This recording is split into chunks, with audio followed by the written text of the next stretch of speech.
Welcome to our channel. Today, we will explore the most chilling executions at Tyburn Gallows in London, a site that witnessed brutal death sentences and horrifying stories of punishment. Let's dive into the bloody events and mysteries of one of the most haunting landmarks in English history. Tyburn Gallows, one of the most infamous execution sites in London, witnessed countless haunting executions. From notorious criminals to chilling tales, it is a place where death sentences became unforgettable parts of history. Join us as we explore the gruesome trials and the mysteries behind the deaths at this notorious site. If you love mysterious and dramatic historical stories, don't forget to hit like and subscribe so you won't miss any videos about the terrifying events of the past. Share this video with your friends, and let's explore more of the little-known historical mysteries together. Tyburn, once a quiet village, became a symbol of dark history, taking its name from a small river, the Tyburn Stream. The land was owned by the nuns of Barking Abbey, both before and after the Norman conquest. Records from the Domesday Book show that in the early 1200s, Tyburn had around 40 residents, living in 8 households. Gilbert de Sandford controlled the manor, his father John de Sandford having served Eleanor of Aquitaine, one of the most powerful women of the medieval era.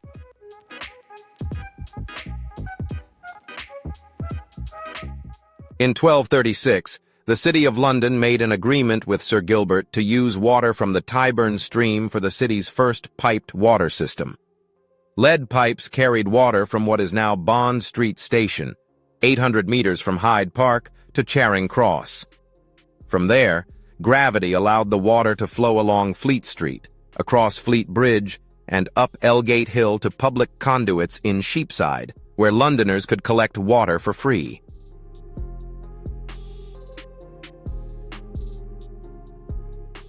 The stream was not only useful but also once teeming with fish, attracting eager fishermen. However, as the city grew, the fate of the stream changed. By the Tudor period, it was sealed off and turned into a drain. Tyburn, once a vital source of life, took on a darker identity as its importance faded, eventually becoming a place for crimes and executions.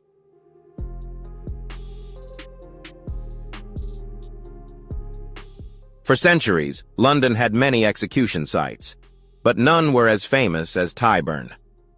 While Tower Hill was reserved for nobles accused of treason, Tyburn became a symbol of justice or fear for common criminals. By the 15th century, most executions were moved to Tyburn from Smithfield, making it the main stage for capital punishment in London.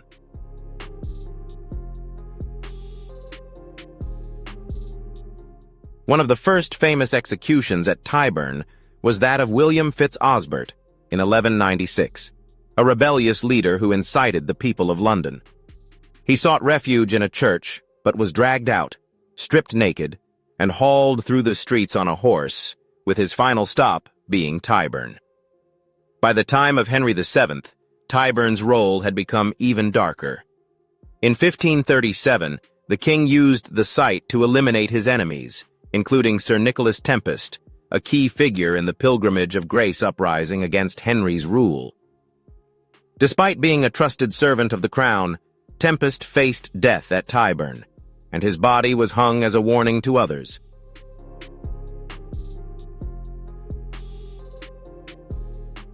Under the king's reign, Tyburn became a place of religious execution, where both Catholic and Protestant followers were put to death for their beliefs. For more than 60 years, a person's religious faith could determine their fate. In 1571, a new and terrifying structure was built at Tyburn, the Tyburn Tree.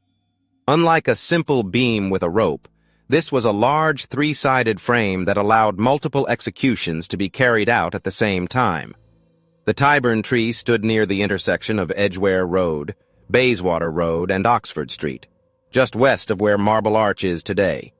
Designed for efficiency, the Tyburn Tree could take many lives in a haunting spectacle.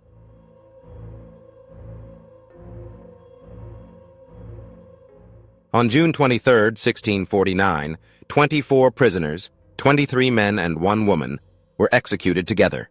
They were placed in a cart and paraded through the streets before meeting their fateful end. The bodies of the condemned were not always laid to rest peacefully. Some were buried nearby, while others were handed over to surgeons, a fate that many feared, believing it would prevent resurrection on Judgment Day. This led to violent clashes between grieving families and the surgeons, who also sought to claim the bodies.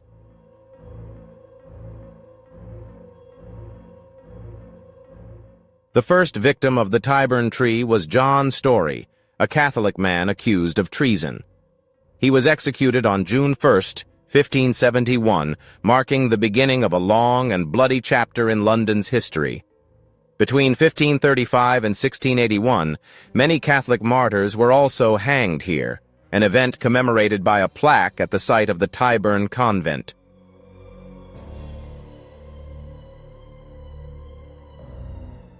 One of the most famous laws leading to the construction of the Tyburn Tree was the Walham Black Act of 1723, a harsh law that turned minor offenses into capital crimes.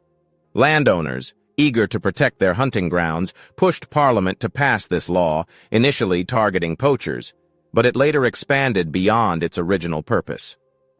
The law created 50 new offenses punishable by hanging, including armed hunting, wearing a mask, or even darkening one's face to avoid identification.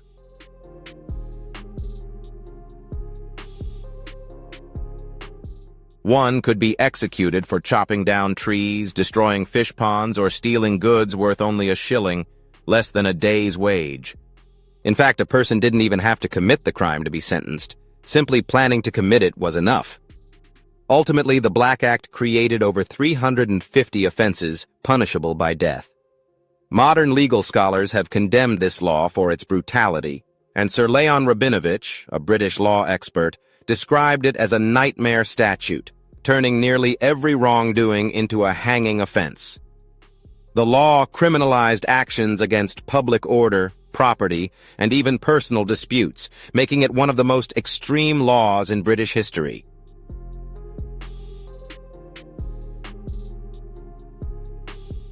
Over time, Tyburn Tree required repairs due to wear and tear or acts of vandalism. By 1759, the wooden beams of the hanging structure had become so weak that part of the structure collapsed during a storm. Executions continued, but instead of permanently rebuilding the Tyburn Tree, the authorities introduced mobile gallows structures that could be set up and taken down as needed. Since public executions at Tyburn attracted large crowds, paying spectators could sit in special stands for the best view of the grisly spectacle. However, the excitement sometimes led to accidents, and on one occasion, the stands collapsed, resulting in hundreds of spectators being injured and killed.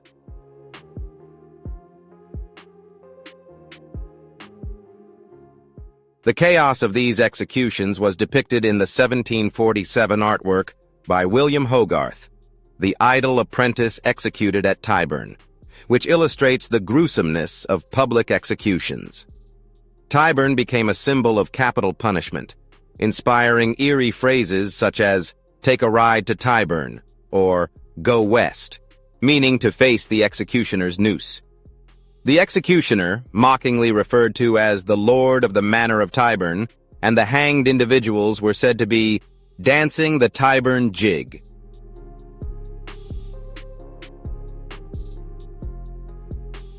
Today, the dark past of Tyburn is marked by 3 oak trees planted in 2014 on a traffic island where Edgware Road meets Bayswater Road. Between them is a memorial plaque commemorating the site where many met their death. Nearby, the Tyburn convent was built to honor the Catholic martyrs who were executed here.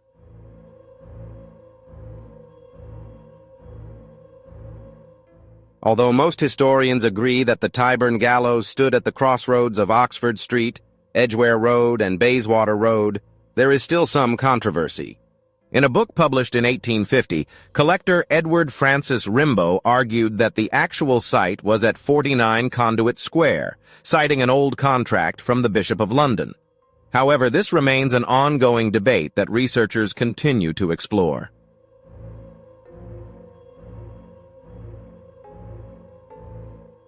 At Tyburn, those sentenced to death faced horrific punishments. Criminals could be burned alive, disemboweled, or hanged and left at the scene as a warning to others. These punishments were especially harsh for those accused of treason.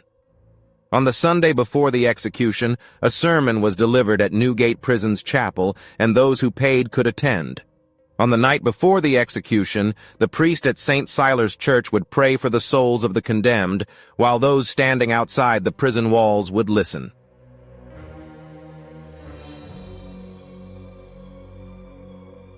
The next morning, before setting off, they would have one last chance to pray and receive the sacraments. The journey from Newgate to Tyburn was 3 miles long, but with the massive crowds gathering, the trip could take hours. The condemned would be driven through the streets in an open cart, their final public display before facing their fate. Along the way, the cart would stop at the St. Giles's High Bowl Tavern, where the prisoners were offered a final drink called the St. Giles Bowl. Some chose to drink strong liquor to soothe their fear, while others refused and chose to face their fate with a clear mind. Be sure to hit like and subscribe to continue following these unexpected and fascinating stories from history. Don't forget to share this video with friends so you can explore these terrifying secrets at famous landmarks together.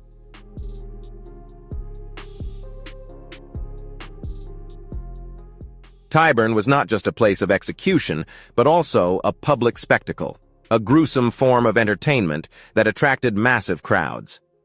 Executions were organized almost like a public event. The most notorious criminals, especially highwaymen, would lead the procession of condemned prisoners with the slow-moving journey, allowing the crowd to indulge in the grim spectacle. When the condemned arrived at Tyburn, the anticipation of the crowd reached its peak.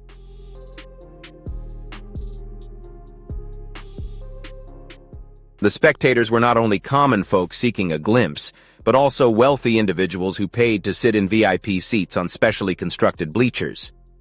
Before the end, the prisoners were given a chance to speak their final words, many confessing their sins in the hope of saving their souls.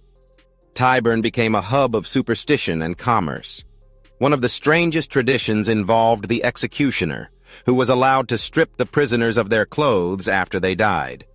It was believed that wearing the clothes of the hanged would bring magical powers, so the executioner made a significant profit by selling these garments to superstitious buyers. Some even sought out the prisoners' noses, believing they held special powers.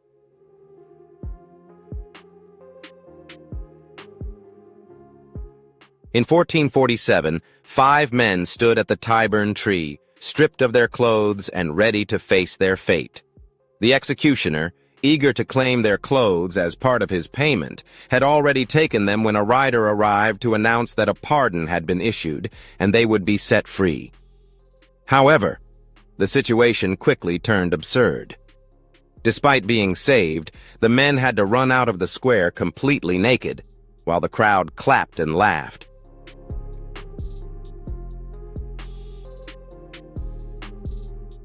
Meanwhile, street vendors sold food like hot meat pies and roasted potatoes, pamphleteers shouted the latest gossip, and pickpockets worked the distracted crowd. Body sellers also found many customers in the throngs. People came not only to witness justice, but to enjoy a full day of entertainment. For women sentenced to hang, there was a small act of courtesy in the brutality. Their skirts were tied down to prevent a disrespectful sight when they turned. But beyond that, no mercy was shown.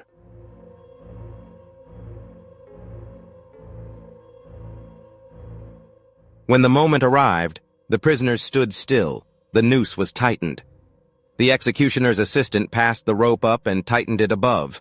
Then, with a sharp pull, the cart beneath them swayed.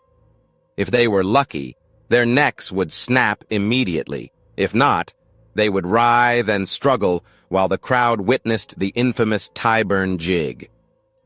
Before the cart rolled away, a shout would rise from the audience. "Hats off! Hats off!" Not out of respect, but because those at the back wanted a clearer view. For the people of London, a hanging was not just about justice. It was a spectacle, and no one wanted to miss the grand finale.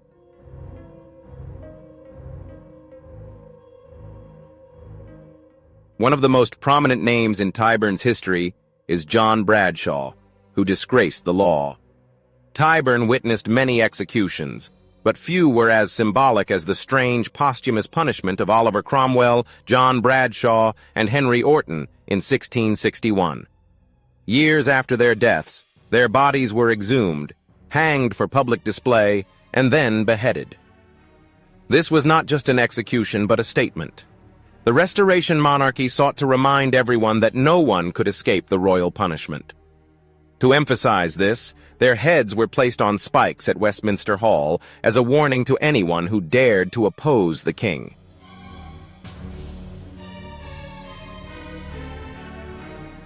In addition, Tyburn was the execution site for some of the most notorious criminals in history, one of whom was Jack Sheppard, a thief, escape artist, and a legend in the making.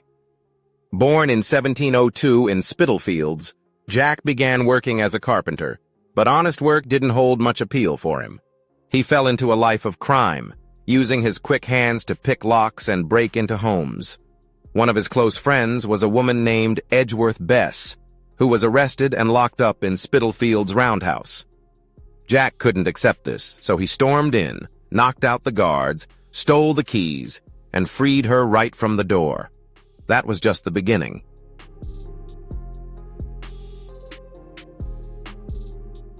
His reputation as a master escape artist continued to grow.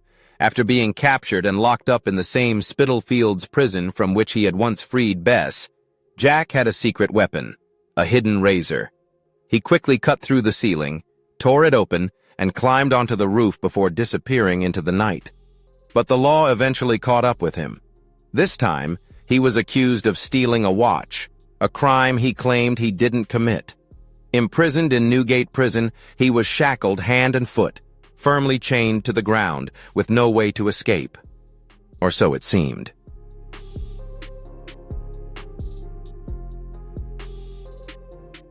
Then, an unexpected event occurred. His old friend Bess was arrested and placed in the same cell. The two of them sat there, trapped, until a visitor arrived. Joseph Blueskin Blake, an accomplice, came to visit, but he wasn't just there for conversation.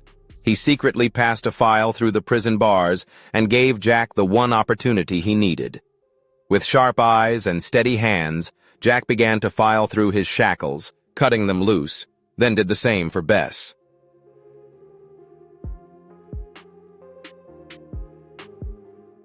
The guards had no idea that Jack Sheppard was once again preparing to escape, armed only with determination and a bit of creativity.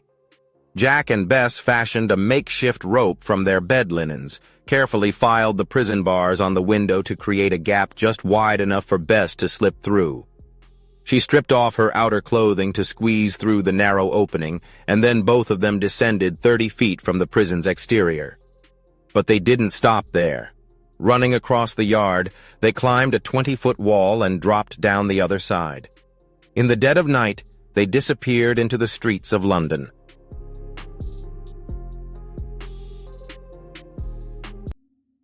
After some time, they returned to their old ways, committing robberies with the help of their accomplice, Blueskin.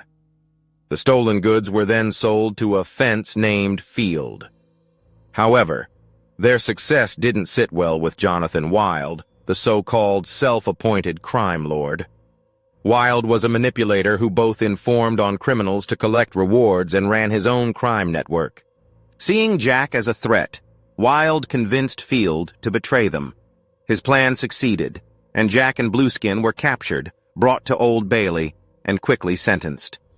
They were thrown into Newgate Prison and sentenced to death.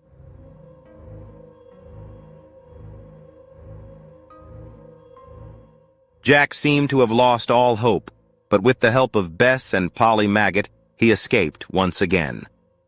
After cutting his chains, climbing onto the roof, and disappearing into the city, London erupted, and the public couldn't stop talking about Jack's daring escapes. However, his freedom didn't last long. Jack was caught again, and the authorities showed no mercy, chaining him to the floor to ensure there was no way for him to escape. but Jack found a bent nail beneath the floor and unlocked his chains, crawled up the chimney, climbed over the roof, and escaped once more. This time, he was covered in soot from head to toe.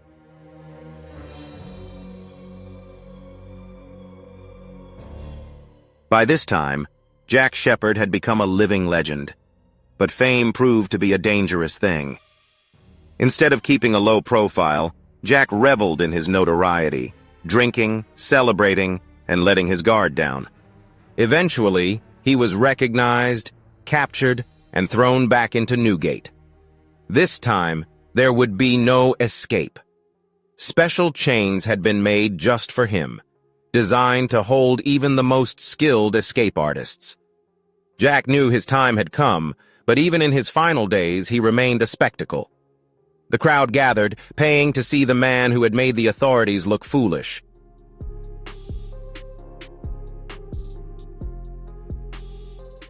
When they stopped at the Oxford Inn, and later at the Oxford Tavern, he had a bowl of hot jam, a type of spiced wine. The people loved him. Everywhere he went there were whispers, nods, and even cheers. Jack enjoyed it all. He was no longer just a criminal, but a legend. But the walls were slowly closing in, and he needed a way out, though there were too many eyes watching him. He was fortunate enough to have a small knife, just enough to work on his chains, but a sharp-eyed soldier spotted it and took it away. That was the end. Jack Sheppard had lost all hope. He would be hanged, or so everyone thought.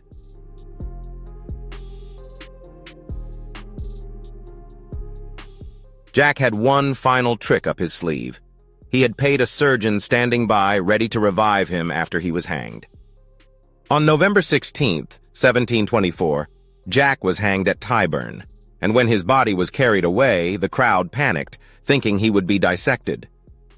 Chaos erupted as the crowd rushed at the soldier, beating Jack's body, and it was left at the Barley Mow pub near Covent Garden.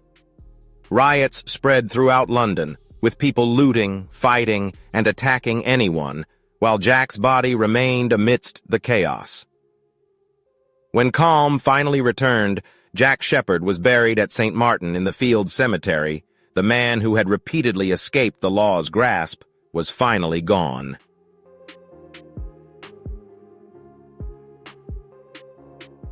Jonathan Wild, born in 1683 in Wolverhampton, was a notorious thief-taker in 17th-century England. During this time, England did not have an official police force, and the task of apprehending criminals was left to private individuals.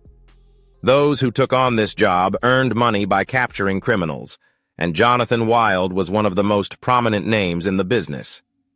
If he caught a highwayman and that person was convicted, Wild would receive £40, a significant sum at the time. Furthermore, he was granted immunity for any crimes he had committed and the right to keep the property of the captured criminals, including horses, weapons, and personal items.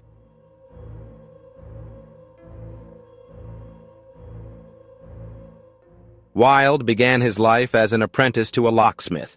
In 1708, after falling into financial trouble, he was thrown into prison for debt.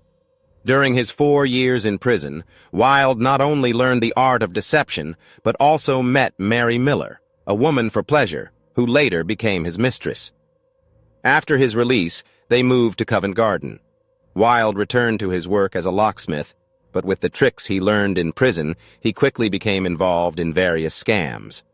One of his first schemes was to deceive men by luring them into alleys for deals, and when the situation became tense, he would suddenly appear and steal their belongings while they were still confused.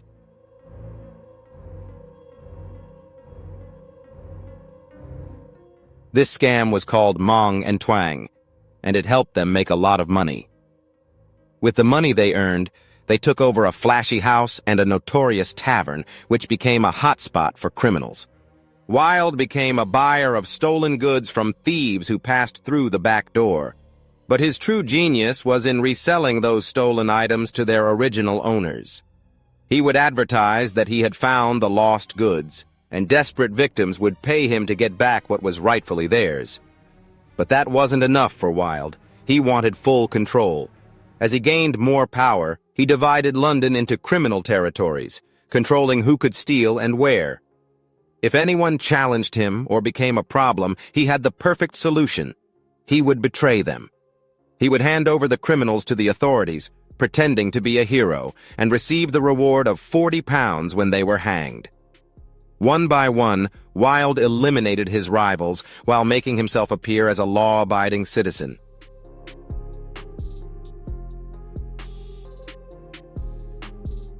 However, the evidence against him continued to mount. His name whispered in courtrooms, and those in power were keeping a close eye on him.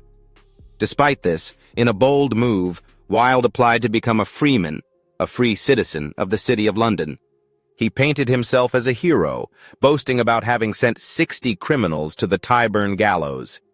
He claimed to have returned countless stolen items to their rightful owners.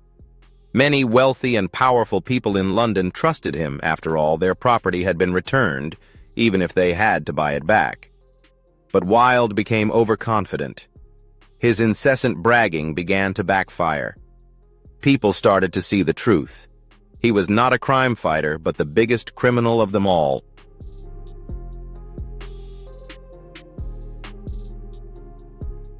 Quickly, the city turned its back on him. Wilde's luck had run out. He was arrested, tried, and convicted. On May 24, 1725, the night before his execution, in a final desperate act, Wilde attempted to fool the hangman.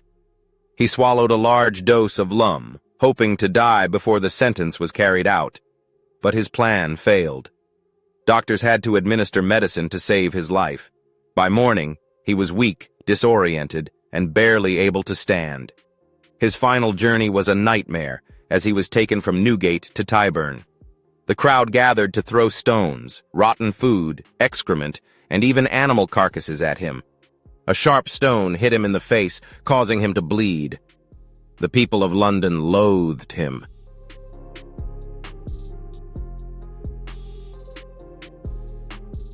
When he finally reached the gallows, a massive crowd had gathered, waiting.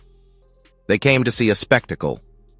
The highwaymen had already been dealt with, followed by the counterfeiters who gave long, dramatic speeches. The crowd grew impatient. They wanted Wilde. But when his turn came, there were no final words, no confession, nothing. He simply walked to his fate with no drama or resistance. The people were furious, as all the anticipation ended in disappointment. As his body hung lifeless, the crowd hoped that doctors would take it for dissection, seeing it as a final act of revenge. However, this did not happen. His friends managed to retrieve the body and bury him at St. Pancras Cemetery. Yet, the story of Wilde was far from over.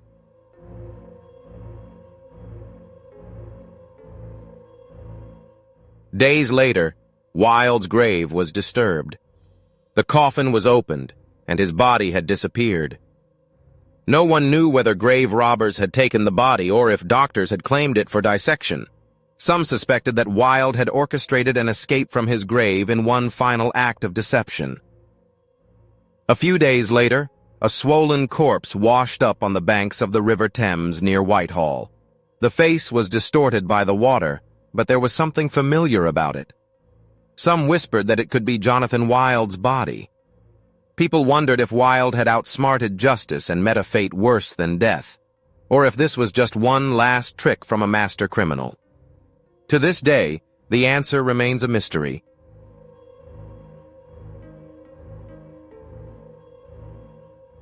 The gallows at Tyburn witnessed countless executions, each with its own story. One of the most notable tales is that of Hannah Deo, a strong Irish woman.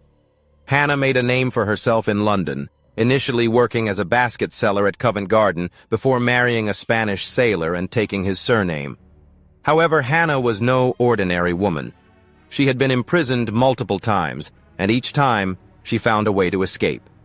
Those who were imprisoned with her feared her, as she wasn't hesitant to use a knife when she felt threatened, despite her tendency toward violence.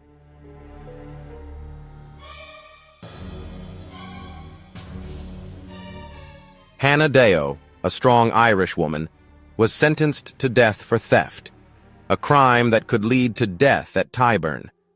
When she was brought to the gallows, she refused the final prayer and turned her back on the priest. When the executioner, Thomas Turles, attempted to place the noose around her neck, she fought back with a powerful kick, causing him to bend over in pain. She then ripped her clothes and threw them into the crowd, refusing to let him perform the traditional disrobing ritual. She continued to attack him once more before jumping off the cart. Some believed she was trying to escape, while others thought she had chosen this fate. Ultimately, the noose tightened around her neck, and Hannah Deo's struggle came to an end.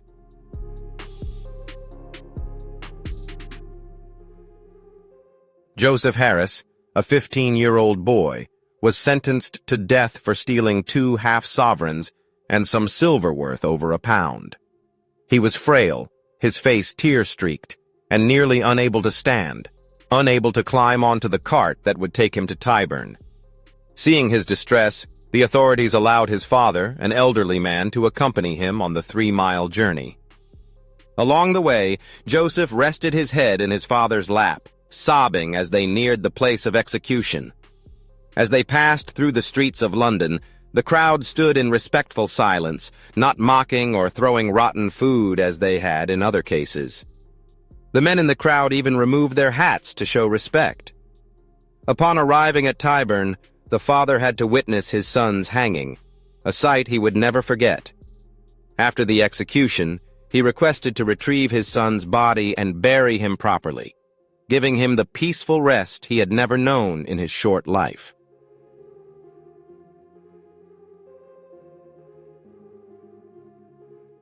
The Tyburn Gallows, which had witnessed thousands of executions over more than 600 years, came to an end on November 3, 1783, with the hanging of John Austin, a convicted highwayman. This execution not only marked the end of a brutal tradition, but also closed a chapter in history. For a long time, Tyburn was a place where justice and entertainment blended, but reformers began to criticize, arguing that public executions did not deter crime, but rather desensitized the public. The government decided to move executions out of public view and behind the walls of Newgate Prison. However, public hangings continued in England until 1868, highlighting the slow and complex transformation of justice during that time.